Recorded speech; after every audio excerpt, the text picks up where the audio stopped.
I'm not interested. I don't do entertainers. Never, no offense. Leave me alone. I don't do entertainers. Ever. No offense. Those 6 words came out of my mouth so easily that night, like I'd been rehearsing them my whole life. Maybe I had been. The man standing in front of me, with his perfectly styled hair and that smile that probably melted a million hearts across the globe, just blinked at me like I'd spoken a foreign language. He laughed, but it wasn't a real laugh. It was the kind of laugh you give when you're not sure if someone's joking or if they just slapped you across the face with words.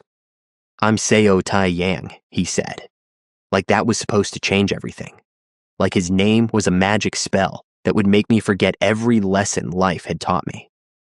"I know who you are," I told him, crossing my arms. "That's exactly why the answer is no. Welcome back to my channel.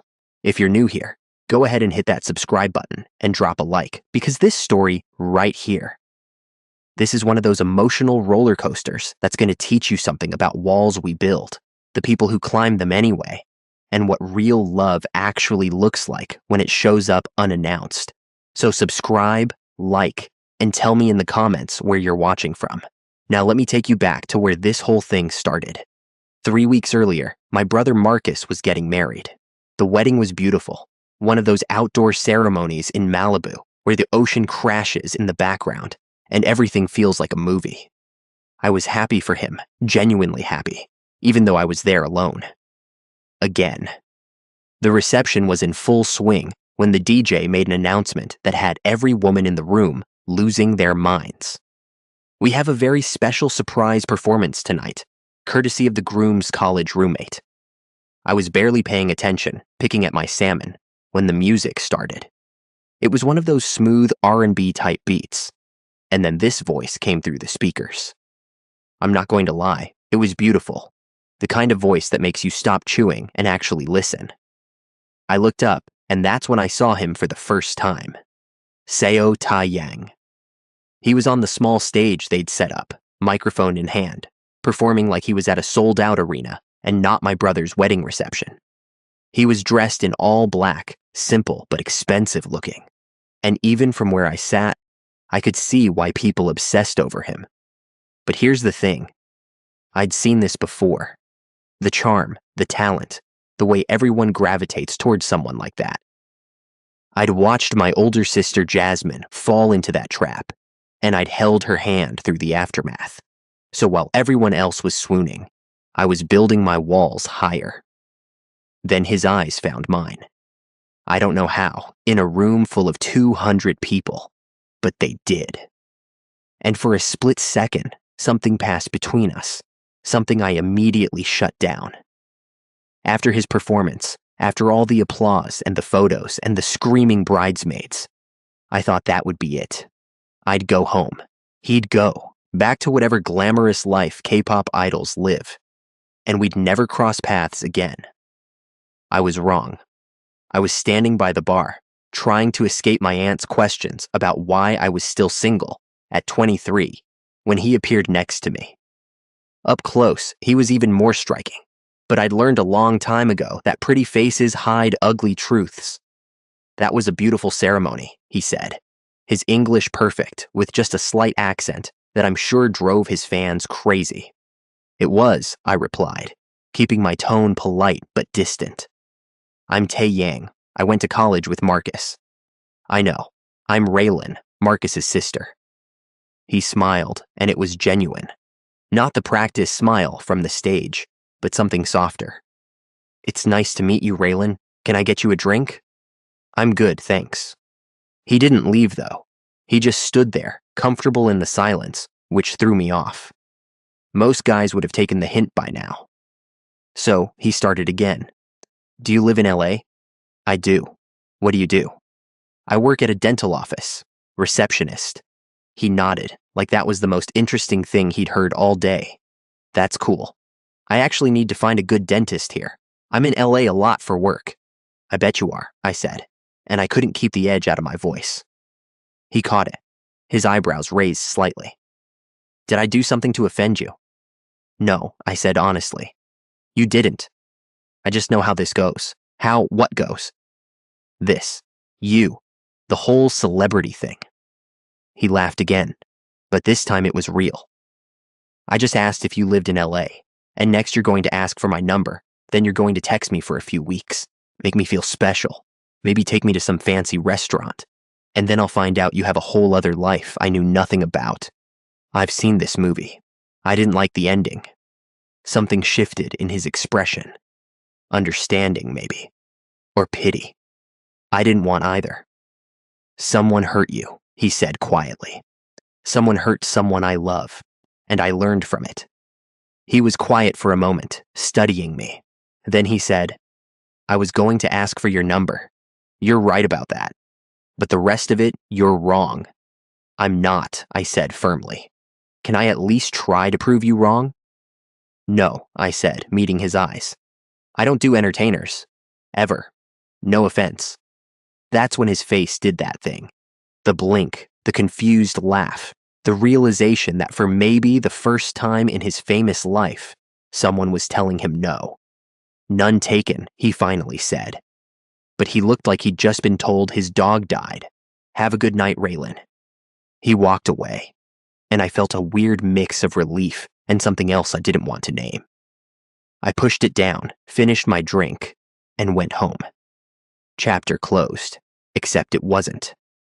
2 weeks later, I was at work. It was a Tuesday, slow day, and I was scheduling appointments when the front door opened. I looked up with my professional smile, ready, and almost choked on my coffee. Seo Tai Yang walked into Bright Smile Dental, like he hadn't just been rejected at my brother's wedding.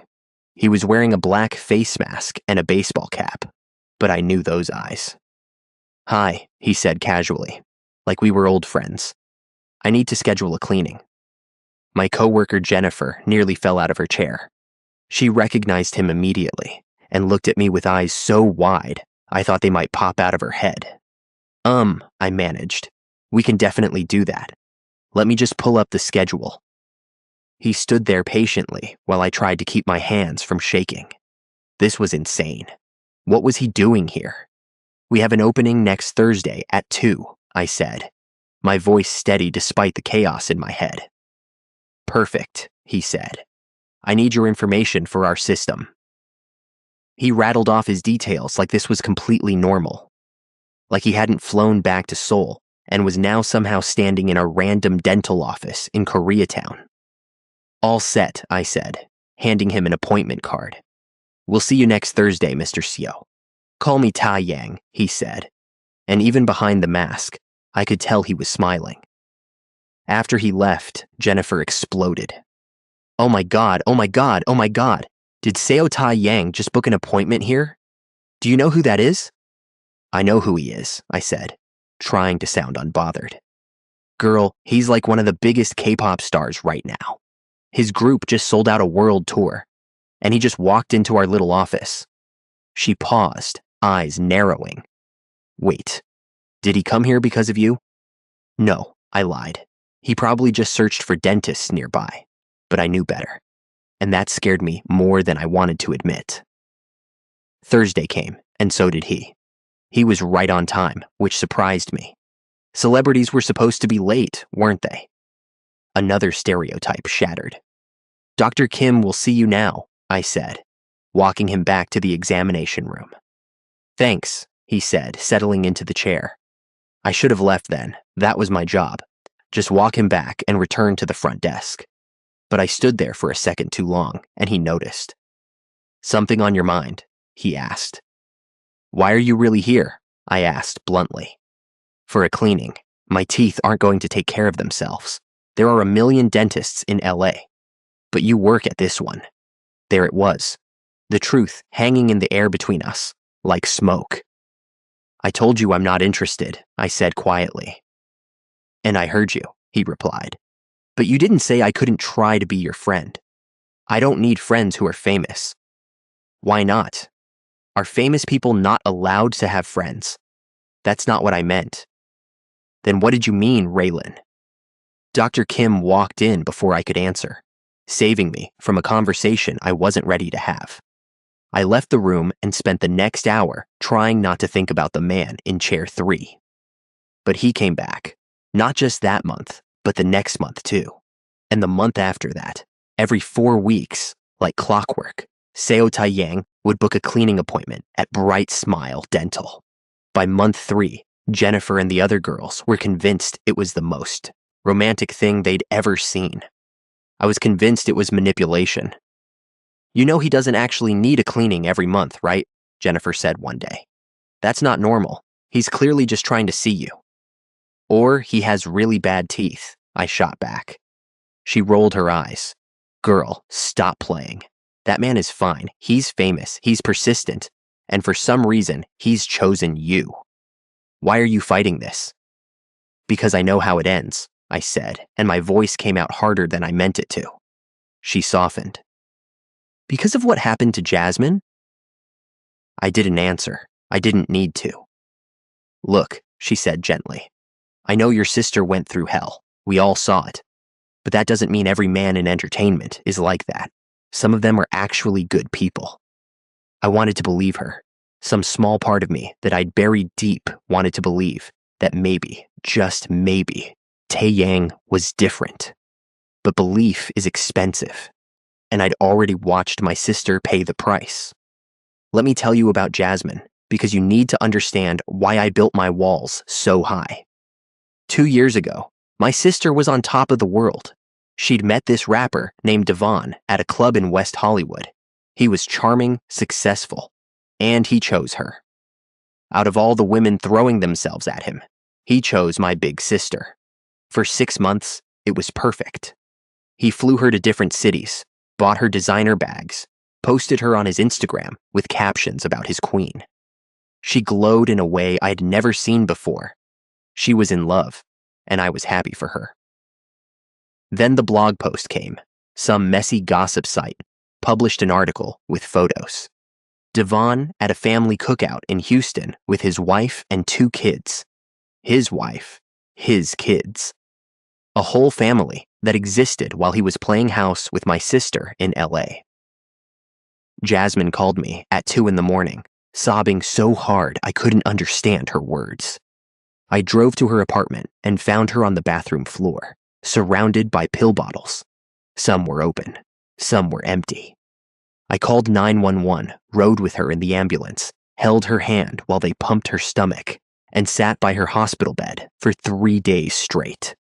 When she finally woke up, the first thing she said was, "He made me feel crazy for wanting to be enough." That sentence haunted me. It still does.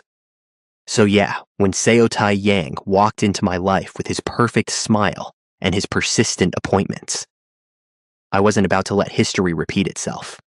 Not with me. Not ever. Month 3 rolled around, and after his appointment, I found him waiting in the parking lot by my car. It was past 6, everyone else had left, and the sun was setting over the LA skyline. "Can we talk?" he asked. "How did you know which car was mine? I see you leave every day after my appointments. That's creepy." "Or observant," he offered with a small smile.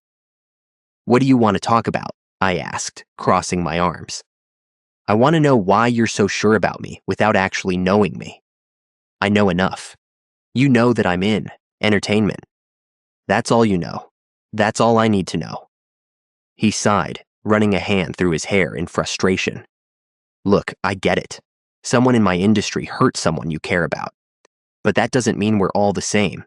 Doesn't it, though? You live the same life. The fame, the travel, the fans, the secrets. It's all the same." "It's not," he said firmly. "And if you gave me a chance, I could show you that." "I'm not giving you a chance," I said, my voice cracking slightly. "I can't. Why not? Because I watched my sister almost die because of someone like you. And I promised myself I'd never put myself in that position." The words hung between us, heavy and final. His expression shifted from frustration to something softer. Something that looked like genuine pain. "I'm sorry that happened to her," he said quietly. "I really am. But I'm not him, Raylan. I'm not whoever hurt your sister. You don't know that. You can't promise me that." "You're right," he admitted. "I can't promise you I'll never hurt you. Nobody can promise that. But I can promise I'll never lie to you. I can promise I'll show up, and I can promise that if you let me, I'll prove to you that not everyone in my world is a monster. I wanted to believe him so badly, it physically hurt. But belief felt like betrayal. Betrayal to Jasmine, to the promise I made at her hospital bed, to the walls I'd spent 2 years building. I need to go, I said, unlocking my car. He stepped back, giving me space. Okay, but Raylan? I looked at him. I'm not giving up. I just want you to know that. He walked away, and I sat in my car for 20 minutes, crying in a way I hadn't let myself cry in months. That night, lying in bed, my phone buzzed with a text from an unknown number. This is Tai Yang. I got your number from the appointment form. I'm sorry if that's crossing a line, but I needed you to have a way to reach me if you ever change your mind. No pressure, just possibility. I stared at that message for what felt like hours. I should have blocked the number, deleted it, and moved on. But I didn't. Instead, I saved his contact and turned off my phone. The next morning, I woke up to another text. Good morning. I hope you slept well. I just wanted you to know I'm thinking about you. And then another one that afternoon. I had to miss my mom's birthday today for a photo shoot. They wouldn't let me reschedule. I know you probably don't care, but I needed to tell someone who might understand why that hurts. That message broke something in me. The vulnerability of it, the honesty, the way he was sharing something real instead of trying to impress me. Against every instinct screaming at me to stop, I texted back. I'm sorry you missed her birthday. That's not fair. 3 dots appeared immediately. Thank you for saying that. Nobody else seems to think it matters. It matters. Family always matters. That's how it started. Small texts here and there. Nothing romantic. Nothing that crossed lines. Just 2 people talking. He'd share things about his day, the frustrations of his schedule, the loneliness that came with fame. I'd share things about work, my dreams of opening my own salon someday, the books I was reading. Weeks turned into months. The texts became daily, then multiple times a day. Late-night conversations about everything and nothing. He remembered details I'd mentioned weeks ago. He asked about my life like it actually mattered to him. One night, at 2 a.m, he sent me a link to an article about Accra, Ghana. You said you wanted to visit here someday. This article talks about the best neighborhoods and the art scene. Made me think of you. I sat in my bed, staring at that message, feeling my walls crack just a little bit more. You remembered that? I texted back. I remember everything you tell me. Why? Because it's you, and you matter. I didn't respond to that. I couldn't. Because responding meant acknowledging that something was happening here, something I'd sworn I'd never let happen. But the next day, I texted him again, and the day after that, and the day after that. 3 months into our texting friendship, he asked to meet for lunch. Just as friends, he added, like he knew I needed that clarification. I said yes before I could talk myself out of it. We met at a small Korean restaurant in Koreatown. He showed up in his usual disguise, mask, and hat, trying to be low-key. For about 10 minutes, it worked. We ordered food, made small talk, and it felt almost normal. Then someone recognized him. It started with one girl asking for a photo, then her friends, then people from other tables. Within minutes, the entire restaurant was swarming our table. He was gracious about it, smiling and taking photos, but I could see the exhaustion in his eyes. I'm so sorry, he said when we finally escaped to his car. This is my life. This is what I was trying to show you. I get it now, I said quietly. And it terrifies me. He drove me back to my car in silence. When we got there, he finally spoke. I understand if this is too much. I really do. But I want you to know that what we have, these conversations, this friendship, it's the most real thing in my life right now. Everyone else wants Taeyang the idol. You just want me to be human. And I've never had that before. I don't know what to say. You don't have to say anything. Just don't shut me out completely. Please, I nodded, not trusting my voice. That night, I told Jasmine everything. I'd been keeping it from her, afraid of what she'd say, afraid she'd think I was betraying her by even entertaining the idea of someone in entertainment. But her reaction surprised me. "Ray," she said gently, "don't let what happened to me stop you from living your life. But what if he's just like Devon? What if I'm walking into the same trap? Then you'll survive it like I did. But baby girl, what if he's not? What if he's actually one of the good ones and you miss it because you're too scared? How do you even trust again after what happened to you?" She smiled sadly. "I don't know if I'll ever fully trust again. But I know I don't want my pain to become your prison. You deserve to take the chance I wish I'd been smarter about." That conversation stayed with me. Late that night, I texted Tae Yang. "I need you to understand something. I can only do friendship, nothing more. I'm not ready for anything else, and I don't know if I'll ever be." His response came quickly. "I'll take whatever you're willing to give me, Raylan. Your friendship means more to me than you know." I believed him, and that was the scariest part. The next few weeks fell into a comfortable rhythm. We texted every day, sometimes about deep things, sometimes about absolutely nothing. He'd send me photos of room service meals from different hotels, complaining about how he missed real food. I'd send him photos of my lunch breaks, usually something from the food trucks near the office. He never pushed for more than I was willing to give, never crossed the line from friendship into something else. And somehow, that made me fall even harder. Not that I admitted that to anyone, not even to myself. Then everything changed on a random Wednesday in November. I was at the front desk when my phone rang. It was my mom, which was weird because she usually texted. My heart dropped before I even answered. "Baby," she said, and her voice was shaking. "What happened?" "It's Grandma. She had a stroke. She didn't make it, Raylan. She's gone." The world tilted sideways. My grandmother, the woman who raised me when my parents were working double shifts, the woman who taught me how to braid hair and make sweet potato pie and pray when life got hard. Gone. Just like that.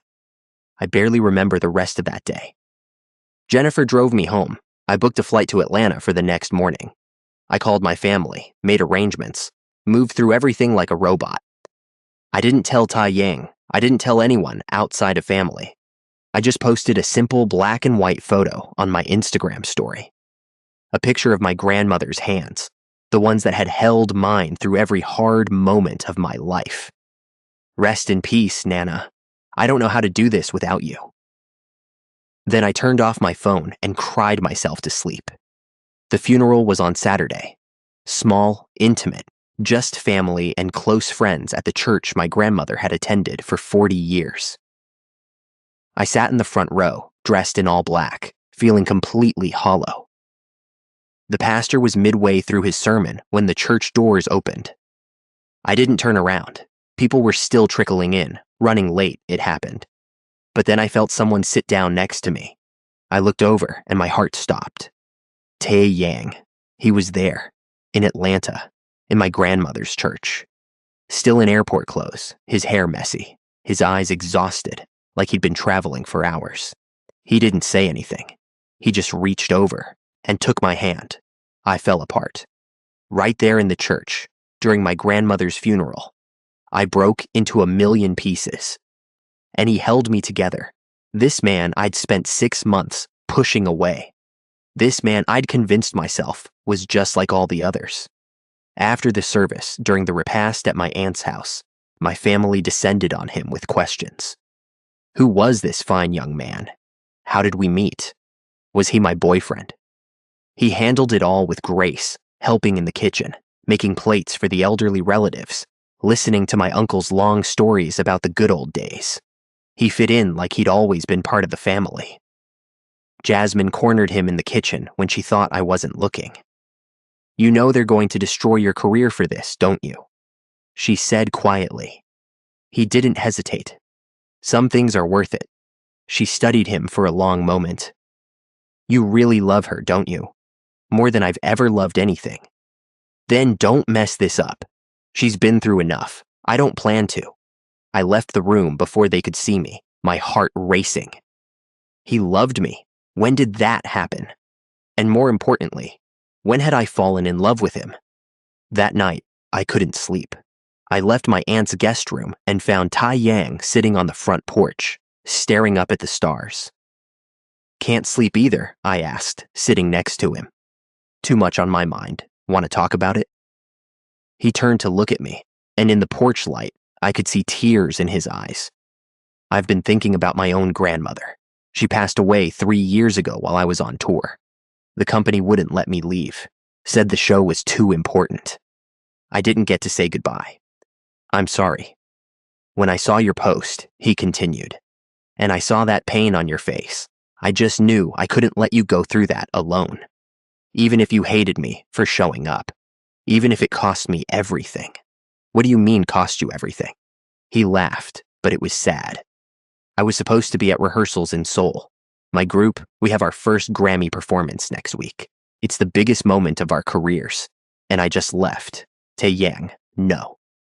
I broke into the company office," he continued, "stole my own passport from the safe because they lock them up to control us. My group's manager has called me 87 times. The company is threatening lawsuits. I might not have a career after this. I couldn't breathe. Why would you do that?" He turned to me, taking both my hands in his. "Because you needed someone to show up, and I needed you to see that you're worth showing up for. You're worth more than any Grammy, any performance, any career. You're worth everything, Raylan." The walls I'd built so carefully, so deliberately, came crashing down.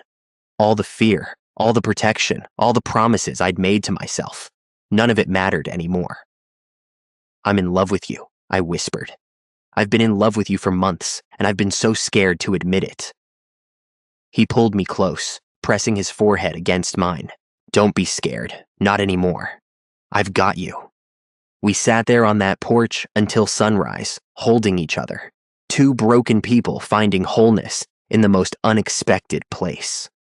The next few days were chaos. The news broke that Taeyang had missed the Grammy rehearsals. Social media went crazy with speculation. His group performed without him, and they were brilliant, but the media focused on his absence. Rumors flew, some true, most false. His company released a statement about breach of contract.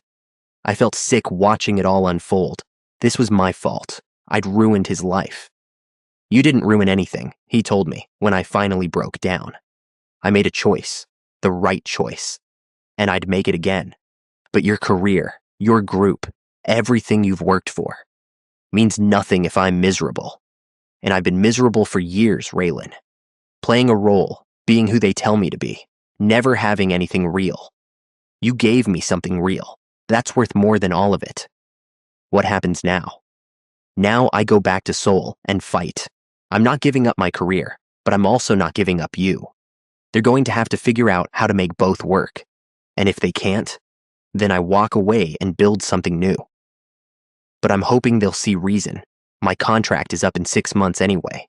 This just speeds up the negotiation." He flew back to Seoul the next day. I flew back to LA. And for the next month, we lived in different worlds, connected by text messages and video calls. I watched from afar as he fought his company, watched as his group went on talk shows and danced around questions about his absence, watched as he posted cryptic messages on social media about finding yourself and making hard choices. Then one day, he video called me with news. "I renegotiated my contract," he said, and his smile was brighter than I'd seen in weeks. "They agreed to give me more control over my schedule. I'm still part of the group, still performing, but on my terms now. They weren't happy about it, but they knew I'd walk if they pushed too hard. That's amazing." There's more. I'm moving to LA. My company is opening a US branch, and I'm going to be based there. We'll still tour, still travel, but LA will be home base. "Are you serious?" "Dead serious. If I'm going to do this, I'm doing it right, which means being close to the things that actually matter. Being close to you." 6 months later, I'm standing in my own salon. It's small, just 3 chairs and a waiting area, but it's mine. The sign outside reads Nana's Touch, named after my grandmother, who believed I could do anything. Taeyang is sitting in my chair, letting me cut his hair before he has to head to the airport for a week of promotional work in New York. You know you're my favorite client, I tell him, running my fingers through his hair. I better be your only client doing this, he laughs. Jasmine walks in, dropping off lunch for us. She stops when she sees us, a smile spreading across her face. You two are disgustingly cute, she says. I know, I respond, meeting Taeyang's eyes in the mirror. I finally know. That night, after I close the salon, we sit in his car in the parking lot. He has to leave for the airport in an hour, and neither of us wants to say goodbye. Do you ever regret it? I ask him, giving up the Grammy performance, the chaos that followed. Every day, he says with a straight face. My heart drops until I see him smiling. I'm kidding, not even once. Best decision I ever made. Even when it's hard. Especially when it's hard, because the hard parts just prove it's real. This is real, Raylan. You and me, this crazy life we're building. It's the realest thing I've ever had. I lean over and kiss him, slow and deep, trying to pour 6 months of fear and love and gratitude into that one moment.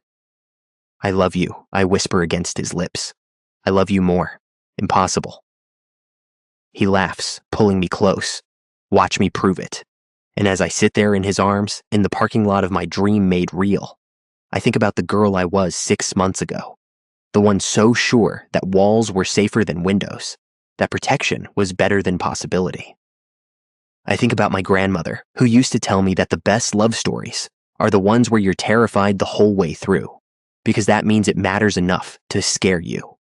And I think about Taeyang, the man who climbed my walls, not with grand gestures or empty promises, but with quiet consistency and the kind of love that shows up when it matters most.